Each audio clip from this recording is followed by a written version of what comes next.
नमस्कार, 100% समाचारमा स्वागत छ। म कावेरी पौडेल। सुरु गरौं 100% समाचार। प्रधानमन्त्री शेरबहादुर देउवाद्वारा करिब 3 महिनापछि मन्त्री परिषद विस्तार। शुक्रबार प्रधानमन्त्रीद्वारा नियुक्त मन्त्रीहरूले गर्नुभयो शपथ ग्रहण। बालकृष्ण खाँड गृह मन्त्रालय, ज्ञानेन्द्र बहादुर कार्की सञ्चार सूचना तथा प्रविधि, परराष्ट्र मन्त्रालयमा नारायण खड्का नियुक्त। त्यसैगरी रक्षा मन्त्रालयमा मिनेन्द्र रिजाल, कानुनमा दिलेन्द्र बडु, खानेपानी मन्त्रालयमा उमाकान्त चौधरी, महिला बालबालिका तथा ज्येष्ठ नागरिकमा उमा रेग्मी र उद्योग मन्त्रालयमा गजेन्द्र हमाल नियुक्त। त्यसैगरी माओवादी केन्द्रतर्फबाट शिक्षामा देवेन्द्र पौडेल, भूमि व्यवस्थामा शशि श्रेष्ठ, खेलकुद मन्त्रालयमा महेश्वर गजराज नियुक्त। एकीकृत समाजवादीका तर्फबाट स्वास्थ्यमा विरोध खतिवडा, पर्यटनमा रामकुमारी झाँक्री, श्रम रोजगारमा कृष्ण कुमार श्रेष्ठ र शहरी विकास मन्त्रालयमा प्रेम आले, स्वास्थ्य राज्य मन्त्रीमा भवानी प्रसाद खापुङ नियुक्त। जसपाबाट सामान्य प्रशासनमा राजेन्द्र श्रेष्ठ, भौतिक पूर्वाधारमा रेणु यादव, वनमा राम सहाय यादव र कृषि मन्त्रालयमा प्रमोद शाह नियुक्त। माधव नेपाल नेतृत्वको नेकपा एकीकृत समाजवादी र जीवन राई नेतृत्वको नेपाल कम्युनिस्ट पार्टी एकीकृत बीच भयो एकीकरण। नेपाल र राईले संयुक्त वक्तव्य जारी गर्दै दुवै पार्टी एकीकरण भएको जानकारी। असोज 6 गते नै दुई पार्टी बीच सहमति भए पनि सम्झौता पत्र शनिबार मात्रै गरिएको हो सार्वजनिक। 8 बुँदे सहमति अनुसार अब एकीकृत पार्टीको चुनाव चिन्ह कलम रहने। नेता नेपाल निकट मानिने हुने राईले तत्कालीन नेकपामा विवाद चर्किएपछि निर्वाचन आयोगमा दर्ता गराउनु भएको थियो पार्टी। सरकारद्वारा संघीय निजामती सेवा विधेयक 2075 संसदबाट फिर्ता। मन्त्री परिषदको असोज 19 गतेको बैठकले संघीय निजामती सेवा विधेयक 2075 फिर्ता लिने गरेको थियो निर्णय। प्रतिनिधि सभाको शुक्रबारको बैठकमा प्रधानमन्त्री शेरबहादुर देउवाको तर्फबाट कानुन मन्त्री ज्ञानेन्द्र बहादुर कार्कीको विधेयक फिर्ता लिने प्रस्ताव प्रतिनिधि सभाको बहुमतद्वारा स्वीकृत।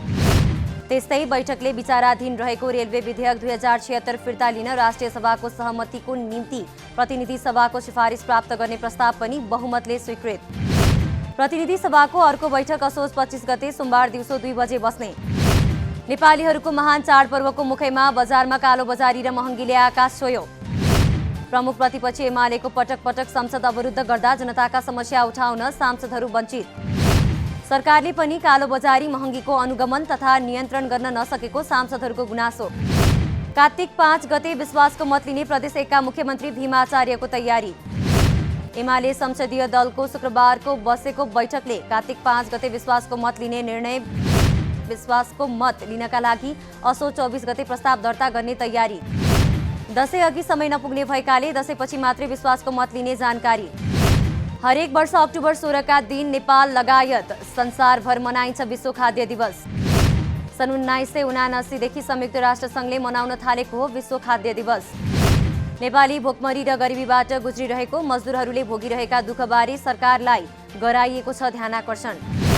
बिउ बिजनको अभाव हुँदै गएको, खाद्य भण्डारणको क्षमता नभएकाले केही पुँजीपतिहरूले मात्र खाद्य भण्डार गरेर नाफा कमाउँदा सर्वसाधारण मर्कामा।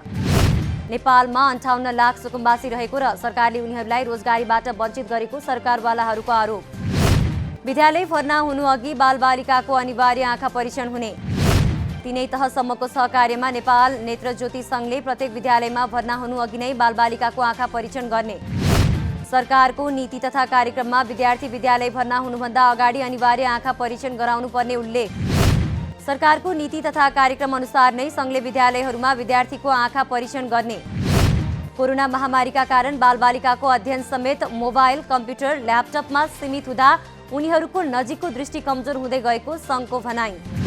काठमाडौँ महानगरपालिकाद्वारा आजदेखि दशैं लक्षित कोभिड-19 विरुद्धको खोप कार्यक्रम सञ्चालन। महानगरपालिकाद्वारा 18 वर्ष माथिका सबै नागरिकलाई असोज 24 गतेसम्म भेरोसेलको पहिलो मात्रा खोप कार्यक्रम सञ्चालन। स्वास्थ्य मापदण्डको पूर्ण पालना गराउने अनुरोधसँगै 18 वर्ष माथिका सबैका लागि 3 दिने खोप कार्यक्रम चलाउन गरेको काठमाडौँ महानगरपालिका जनस्वास्थ्य विभागका प्रमुख हरिबहादुर कुँवरद्वारा जानकारी। खोप लगाउनका लागि परिचय खुल्ने फोटो सहितको परिचय पत्र र विद्युतीय दर्ता नम्बर सहित नजिकको खोप केन्द्रमा जान महानगरपालिकाबाट आग्रह। खोप कार्यक्रम बिहान 10 देखि अपराह्न 4 बजेसम्म सञ्चालन हुने। नेपाल आयल निगमले पेट्रोलियम पदार्थको सहज आपूर्तिका लागि दशैंको बिदामा डिपोहरू खुला राख्ने। बजारमा पेट्रोलियम पदार्थको अभाव हुन नदिन सार्वजनिक बिदामा पनि डिपोहरू खुला राख्न निर्देशन। दशैंमा सार्वजनिक बिदा हुने र सार्वजनिक यातायातको चाप बढ्ने भएकाले पम्पहरू खुला राख्न निगमको निर्देशन। सामान्य अवस्थाको तुलनामा दशैं तिहारमा करिब 25%ले पेट्रोलियम पदार्थको माग बढ्ने गरेको निगमद्वारा जानकारी। हाल कुल क्षमताको 75% पेट्रोलियम पदार्थ भण्डारण रहेको निगमको भनाई। लकडाउनका कारण निकै प्रभावित भएको पर्यटन व्यवसाय पछिल्लो समय केही सुध्रिने प्रयासमा। सुदूरपश्चिम प्रदेशका निकै सम्भावना बोकेका पर्यटकीय स्थलहरू हुँदाहुँदै पनि अपेक्षा गरे अनुसार पर्यटकहरूको आगमनमा वृद्धि हुन नसकेको व्यवसायीहरूको गुनासो। सडक सञ्चार सुविधा सम्पन्न होटल लज लगायतका पूर्वाधारको कमीले राम्ररी फस्टाउन नसकेको बुझाइ। प्रमुख पर्यटकीय गन्तव्यहरूमा आन्तरिक पर्यटकको आगमनमा केही सुधार आए पनि भारत र तेस्रो मुलुकका पर्यटकहरू आगमनमा वृद्धि हुन नसकेको भनाई। कैलालीमा मात्रै होटल व्यवसायमा 10 अर्ब रुपैयाँ बढीको लगानी रहेको व्यवसायीहरूको भनाई। खाद्य व्यवस्था तथा व्यापार कम्पनी लिमिटेडले तोक्यो खसी बोकाको बिक्री मूल्य। खाद्य व्यवस्थाले शनिबार बिहान 7 बजेदेखि दशैंका लागि खसी बोका बिक्री खुल्ला गर्ने। सरकारी स्वामित्वको खाद्यान्न बिक्री वितरणको जिम्मा पाएको लिमिटेडले शुक्रबार देशका विभिन्न जिल्लाबाट भित्र्यायो 729 खसी बोका। कोरोना संक्रमण जोखिमलाई मध्यनजर गर्दै संस्थानले खसी बोका किन्न टोकन तथा लाइनको व्यवस्था गरेको जानकारी। जिउँदो खसी बोका बिक्री मूल्यमा 10 रुपैयाँ छुट सहित प्रति केजी 640 पर्ने। अधिकतम व्यक्तिको पहुँचलाई सुनिश्चितता गर्नका लागि एकजनालाई 2 भन्दा बढी खसी बोका बिक्री नगर्ने जानकारी। निजी क्षेत्रले दशैं तिहार लक्षित काठमाडौँमा भित्र्यायो च्याङ्ग्रा। बजारमा च्याङ्ग्राको माग बढेसँगै विभिन्न स्थानबाट खरिद गरेर 800 च्याङ्ग्रा काठमाडौँ भित्र्याइएको जानकारी। यो वर्ष मुस्ताङ जोमसोमकै च्याङ्ग्राको अभाव भई मूल्य महँगो भएको नेपाल चौपाया सङ्घद्वारा जानकारी। हरेक दशैंमा करिब 50,000 को हाराहारीमा खसी बोका खपत हुन्छ भने 7 देखि 8,000 को हाराहारीमा च्याङ्ग्रा खपत हुने गरेको तथ्याङ्क। नेपाल विद्युत प्राधिकरणले विद्युत बढी माग हुने साँझ र बिहान पीक आवरमा उद्योग नचलाउने शर्त राखी उद्योगहरूलाई तत्काल विद्युत उपलब्ध गराउने। मुलुकभित्र उत्पादित विद्युत वर्षातको समयमा खेर जाने अवस्था आएपछि प्राधिकरणले पीक आवरमा प्रसारण तथा वितरण लाइन ओभरलोड भएमा नचलाउने शर्त राखी उद्योगीहरूलाई विद्युत उपलब्ध गराउने। थप विद्युत आवश्यक पर्ने उद्योगहरूलाई परिणाम खुलाएर तत्काल आवेदन दिन समेत प्राधिकरणको आग्रह। रक्सौल काठमाडौँ रेलमार्गको विस्तृत आयोजना अध्ययन डीपीआरका लागि द्विपक्षीय समझदारी पत्रमा एमओयूमा हस्ताक्षर।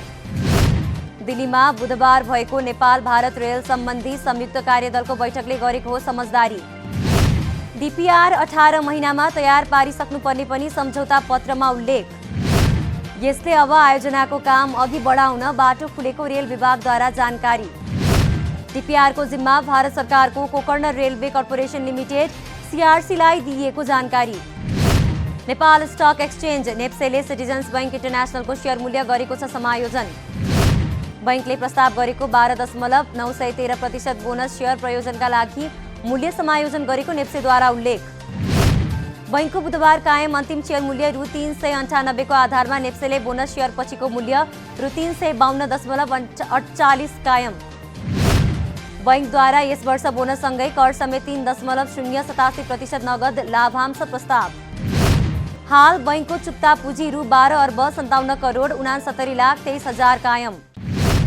बेलायत सरकारद्वारा बिहिबारबाट नेपाललाई आफ्नो रातो सूचीबाट हटाएको जानकारी। कोरोना महामारीका कारण रातो सूचीमा राखेको बेलायत सरकारले बिहिबार नेपाल लगायत 47 देशलाई आफ्नो रातो सूचीबाट हटायो। रातो सूचीबाट हटाए पनि यो लागू भने असोज 25 गते सोमबारदेखि लागू हुने। रातो सूचीबाट हटाइएका देशबाट बेलायत प्रवेश गर्नेले अब क्वारेन्टिन बस्न नपर्ने तर चाहेमा कोरोना परीक्षण डे 2 प्याकेज भने प्रयोग गर्न सकिने जानकारी। बेलायत भ्रमणमा आउनेले अक्सफोर्ड एक्स्ट्राजेनेका फाइजर मोडेर्ना र जोन्सन खोप मध्ये कुनै एक खोप लगाएको हुनुपर्ने। NHS covid pass EU digital covid प्रमाणपत्र रोग नियन्त्रण तथा रोकथाम शाखाको पुर्जी वा सम्बन्धित देशको स्वास्थ्य मन्त्रालयले प्रदान गरेको प्रमाणपत्र मध्ये कुनै एक भए पुग्ने। ताइवानमाथि चीनको हस्तक्षेप बढ्दै गए आफूहरूले पनि सैन्य कदम चाल्न बाध्य हुनुपर्ने अमेरिकाको चेतावनी। चीन र ताइवान बीच बढ्दो तनावमा आफ्नो गम्भीर चासो रहेको अमेरिकाको भनाई। ताइवानको आकाश र आसपासको समुद्री क्षेत्रमा बढ्दो चीनको सैन्य प्रभावलाई लिएर अमेरिकाले देखाएको हो चासो। चीनले लगातार 4 दिनसम्म ताइवानको हवाई क्षेत्रमा दर्जनौं फाइटर जेट उडाएपछि ताइवानले जनाइरहेको छ विरोध। बीबीसीका अनुसार ताइवानको स्वतन्त्रता र सम्प्रभुताको पक्षमा अमेरिकी राष्ट्रिय सुरक्षा सल्लाहकार जेक सुलिभानले जनाएका हुन् ऐक्यबद्धता। ताइवानले आफूलाई स्वतन्त्र देश बताउँदै आए पनि ताइवानलाई आफ्नो बृहत् चीनको एक महत्त्वपूर्ण अङ्ग मान्दै आएको छ चीन। चीनले ताइवानी सीमा क्षेत्रमा सैन्य गतिविधि बढाएको चर्चा बढिरहेकै बेला अमेरिकाले ताइवानी सैनिकलाई गोप्य रूपमा तालिम दिइरहेको खुलासा।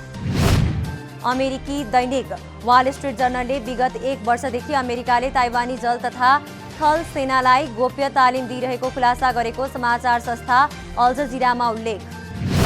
ताइवानी सैनिकलाई तालिम दिन कम्तीमा 2 दर्जन अमेरिकी अधिकृतहरू संलग्न रहेको पनि सो पत्रिकामा उल्लेख। ताइवानी भूमिमै तालिम दिइएको र तालिम दिने अमेरिकी सैन्य अधिकृतहरू पालैपालो सहभागी हुने गरेको खुलासा। तालिम कहिलेदेखि सञ्चालन भइरहेको हो भन्ने विषयमा यकिन नगरिएर पनि अमेरिकामा जो बाइडेनले व्हाइट हाउसको जिम्मेवारी सम्हाल्नु अघिदेखि नै तालिम सुरु भएको दावी। आणविक ऊर्जाबाट चल्ने अमेरिकाको एक पनडुब्बी दक्षिण चीन सागरमा अज्ञात वस्तुसँग ठोकिएपछि 1 दर्जनभन्दा बढी अमेरिकी नागरिक घाइते। ताइवान र चीन बीच युद्धको वातावरण बनिरहेकै बेलामा द्रुत गतिमा आक्रमण गर्न सक्ने उक्त पनडुब्बी दुर्घटनामा पर्दा 15 जना अमेरिकी नाविक घाइते भएको अमेरिकी अधिकारीद्वारा जानकारी। युएसएस कनेक्टिकट नामक उक्त आणविक पनडुब्बीको स्थित सामान्य रहेको र आणविक संयन्त्रलाई कुनै असर नपरेको अधिकारीको भनाइ। चीनले पानीमुनि रहस्यमय कुरा राखेर यस पनडुब्बीलाई दुर्घटना गराएको हुन सक्ने आशंका। दुर्घटना भएको ठाउँमा विगत केही महिनादेखि व्यापक स्तरमा जलसैन्य गतिविधिहरू भइरहेको अधिकारीहरूको दावी। चौथो संस्करणको एभरेस्ट प्रिमियर लिग ईपीएल टी20 क्रिकेटको फाइनल खेल शनिबार हुँदै। टीयू क्रिकेट मैदानमा दिउँसो 12:15 मा हुने फाइनलमा चितवन टाइगर्स र पोखरा राइनोज बीच प्रतिस्पर्धा हुने। सोमपाल कामीको कप्तानीमा रहेको चितवन र विनोद भण्डारीको कप्तानीमा रहेको पोखरा पहिलो पटक पुगेको हो ईपीएलको फाइनलमा। पहिलो क्वालिफायरमा चितवनले पोखरालाई नै हराएर फाइनलमा गरेको थियो स्थान पक्का। तर दोस्रो क्वालिफायरमा पोखराले भैरहवा ग्ल्याडिएटर्सलाई हराएर फेरि चितवनसँगको गरेको थियो फाइनल भेट पक्का। यस संस्करणको विजेताले 50 लाख र उपविजेताले 15 लाख पाउने। 100% समाचार अहिलेलाई यति नै। नमस्कार।